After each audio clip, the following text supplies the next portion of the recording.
വിഷു സ്പെഷ്യലായിട്ട് ഒരു പായസമാണ് ഉണ്ടാക്കിയിരിക്കുന്നത്. അപ്പൊ ഇതിന് നമ്മൾ തേങ്ങാപ്പാലോ പശുമ്പാലോ ഒന്നും തന്നെ ചേർക്കാതെ വളരെ ടേസ്റ്റി ആയിട്ടും പെട്ടെന്ന് നമുക്ക് ഇത് ഉണ്ടാക്കിയെടുക്കാം. അപ്പൊ നമുക്ക് നോക്കാം ഇത് എങ്ങനെയാണ് ഉണ്ടാക്കുന്നതെന്ന്. അപ്പൊ ഈ ഒരു പായസത്തിന് വേണ്ടിയിട്ട് ഞാൻ ഉണക്കലരിയാണ് എടുത്തിരിക്കുന്നത്. അപ്പം ഈ ഉണക്കലരിക്ക് പകരം നിങ്ങൾക്ക് പച്ചരി വേണമെങ്കിലും യൂസ് ചെയ്യാം. അപ്പൊ ഞാൻ ഇതൊരു അരമണിക്കൂർ ഒന്ന് കുതിർത്ത് വെച്ചാണ്, കാരണം ഉണക്കലരിക്ക് കുറച്ച് വേഗം അധികം ഉണ്ട്. അപ്പൊ അതേപോലെ ഒന്ന് കുതിർത്ത് വെച്ചിട്ട് ആദ്യം നമുക്ക് ഈ അരി ഒന്ന് വേവിച്ചെടുക്കണം. പിന്നെ ഞാൻ എടുത്തിരിക്കുന്നത് ശർക്കരയാണ്. ശർക്കര ഇതേപോലെ പാനിയാക്കി അരിച്ചെടുത്ത ശർക്കരയാണിത്. അപ്പം അതിൽ നിങ്ങളുടെ ഇഷ്ടത്തിന് എടുക്കാം. അപ്പൊ എടുക്കുന്ന അരിക്കനുസരിച്ച് ശർക്കര എടുക്കുക. ഈ പായസത്തിലേക്ക് ഞാൻ തേങ്ങാപ്പാലോ പശുവിൻ പാലോ ഒന്നും തന്നെ ചേർക്കുന്നില്ല. ഇപ്പം ഈ പായസത്തിന്റെ ഒരു ടേസ്റ്റ് എന്ന് പറയുന്നത് നമ്മൾ ഈ തേങ്ങ നെയ്യിൽ വറുത്ത് ഇതിലേക്ക് ഇടുന്നതാണ് ഇതിന്റെ ഒരു ടേസ്റ്റ്. അപ്പൊ അതിനു വേണ്ടിയിട്ട് ഞാനൊരു ചെറിയ അരമുറി തേങ്ങ തിരുമ്മി വെച്ചിട്ടുണ്ട്. പിന്നെ നമുക്ക് വേണ്ടത് നെയ്യാണ്. പിന്നെ അണ്ടിപ്പരിപ്പ്, മുന്തിരിങ്ങ, ഏലക്കാപ്പൊടി, പിന്നെ നിങ്ങൾക്ക് ഇഷ്ടമുണ്ടെങ്കിൽ ചുക്കുപൊടി ഇതിലേക്ക് ചേർത്ത് കൊടുക്കാം. അപ്പൊ ആദ്യം നമുക്ക് ഈ അരി ഒന്ന് വേവിച്ചെടുക്കാം. കുക്കറിലിട്ടാണ് ഞാൻ ഈ അരി വേവിച്ചെടുക്കുന്നത്. സാധാരണ പച്ചരി ആണെങ്കിൽ പാത്രത്തിൽ വേവിച്ചെടുത്താൽ മതിയാകും. നമുക്കിത് വേകാൻ ആവശ്യത്തിനുള്ള വെള്ളം ഒഴിച്ചു കൊടുക്കാം. നമുക്കിത് നന്നായിട്ടൊന്ന് വേവിച്ചെടുക്കാം. അപ്പൊ നമുക്ക് ഈ അരി വേവുന്ന സമയം കൊണ്ട് ഈ തേങ്ങ ഒന്ന് വറുത്തെടുക്കാം. അപ്പൊ അതിന് വേണ്ടിയിട്ട് ഞാനൊരു ചീനച്ചട്ടി വെച്ചിട്ടുണ്ട്. അതിലേക്ക് നമുക്ക് നെയ്യ് ഒഴിച്ചു കൊടുക്കാം. അപ്പൊ ഇതിന് നെയ്യ് കുറച്ച് അധികം ഒന്ന് ചേർത്ത് കൊടുത്താലേ നല്ല ടേസ്റ്റ് ഉണ്ടാവുള്ളൂ. അപ്പൊ നമുക്ക് തേങ്ങ വറുക്കാൻ ആവശ്യത്തിനുള്ള നെയ്യ് ഒഴിച്ചു കൊടുക്കാം. അപ്പൊ ആദ്യം നമുക്ക് ഈ കശുവണ്ടി ഇതിലിട്ട് ഒന്ന് ഫ്രൈ ചെയ്തെടുക്കാം. ഞാൻ ഒന്ന് പൊട്ടിച്ചിട്ട് കൊടുത്തിട്ടുണ്ട്. അപ്പൊ കശുവണ്ടി ചെറുതായിട്ടൊന്ന് ഫ്രൈ ആയിട്ടുണ്ട്. ഇതിലേക്ക് നമുക്ക് ഈ തേങ്ങ ഇട്ട് കൊടുക്കാം. ഒന്ന് ഫ്രൈ ചെയ്തെടുക്കാം. തേങ്ങ നന്നായിട്ടൊന്ന് ഫ്രൈ ആയി വന്നിട്ടുണ്ട്.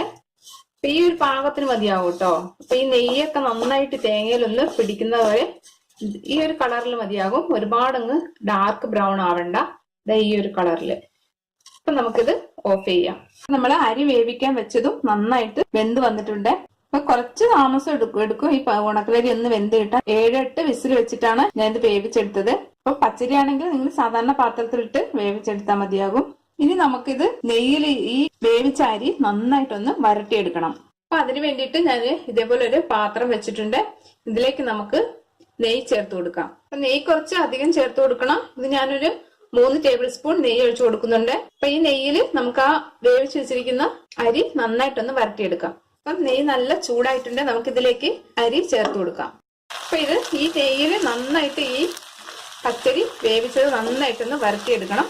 അപ്പൊ പച്ചരി ആണെങ്കിലും ഉണക്കലരി ആണെങ്കിലും വേവിക്കുമ്പം വെള്ളം നന്നായിട്ട് വറ്റിച്ചെടുക്കണം. വറ്റിച്ചതിന് ശേഷമാണ് ഈ നെയ്യിലിട്ട് നന്നായിട്ട് ഇത് വരട്ടിയെടുക്കുന്നത്. നമുക്ക് നന്നായിട്ടൊന്ന് വരട്ടിയെടുക്കാം. ഇനി നമുക്കിതിലേക്ക് അരിച്ചു വെച്ചിരിക്കുന്ന ശർക്കര പാനി ചേർത്ത് കൊടുക്കാം. അപ്പൊ ഞാൻ ശർക്കര ഒരു ഗ്ലാസ് വെള്ളത്തിലൊന്ന് പാനിയാക്കി എടുത്തതാണ്. അപ്പം അതിൽ നിങ്ങളുടെ ഇഷ്ടത്തിന് എടുക്കാം. ഇനി ഇത് നന്നായിട്ടൊന്ന് മിക്സ് ചെയ്തെടുക്കണം. ഉണക്കലരി ആയിട്ടാണ് ഈ കളറിൽ ഇരിക്കുന്നത്. പച്ചരി ആണെങ്കിൽ ആ ഒരു പച്ചരിയുടെ കളറേ വരുള്ളൂ. ഇതില് തീ ഒന്ന് കൂട്ടി കൊടുത്തിട്ട് നന്നായിട്ട് ഇതില് വരട്ടിയെടുക്കണം. ഇപ്പൊ നന്നായിട്ട് തിളച്ച് വന്നിട്ടുണ്ട്. ശർക്കര പാനി കാച്ചുമ്പോ കുറച്ച് വെള്ളം അധികത്തിൽ ചേർത്താലും മതിയാകും. അപ്പം നന്നായിട്ട് ഒന്ന് കുറുകി വന്നിട്ടുണ്ട്. ഇതിലേക്ക് നമുക്ക് ഏലക്ക പൊടിച്ചത് ചേർത്ത് കൊടുക്കാം. ഇപ്പൊ ഞാൻ ഇത്തിരി പഞ്ചസാര കൂട്ടിയിട്ടാണ് ഏലക്ക പൊടിച്ചെടുത്തത്. അപ്പൊ ഇതിലേക്ക് ചേർത്ത് കൊടുക്കാം. അപ്പൊ നിങ്ങളുടെ കയ്യിൽ ഏലക്കപ്പൊടി ഉണ്ടെങ്കിൽ അത് ഇട്ട് കൊടുത്താൽ മതി. ഇതിപ്പോ പെട്ടെന്നൊന്ന് പൊടിഞ്ഞു കിട്ടാൻ വേണ്ടിയിട്ട് ഞാൻ പഞ്ചസാര കൂട്ടി പൊടിച്ചെന്നേ ഉള്ളൂ.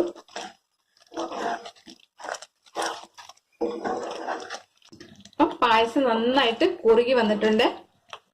ഈ ഒരു പാകം മതിയാവും. പിന്നെ ഇരുന്ന് ഇതൊന്നും കൂടെ ഒന്ന് കട്ടിയാവും. ഇനി നമുക്കിതിലേക്ക് ചുക്കുപൊടി ചേർത്ത് കൊടുക്കാം. ചുക്കിന്റെ ടേസ്റ്റ് ഇഷ്ടമുള്ളവർക്ക് ഇട്ട് കൊടുത്താൽ മതി. ജീരകം പൊടിച്ചതും വേണമെങ്കിൽ ചേർത്ത് കൊടുക്കാം. ഇപ്പൊ ഞാൻ വളരെ കുറച്ച് ചുക്കുപൊടി ഇട്ട് കൊടുക്കുകയാണ്. ഇതൊന്ന് മിക്സ് ചെയ്തെടുക്കാം.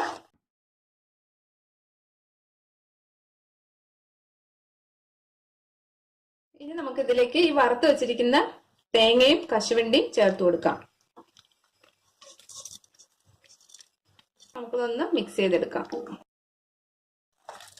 ഈ തേങ്ങ നെയ്യിൽ വറുത്തിടുന്നതാണ് പായസത്തിന്റെ നല്ലൊരു ടേസ്റ്റ്.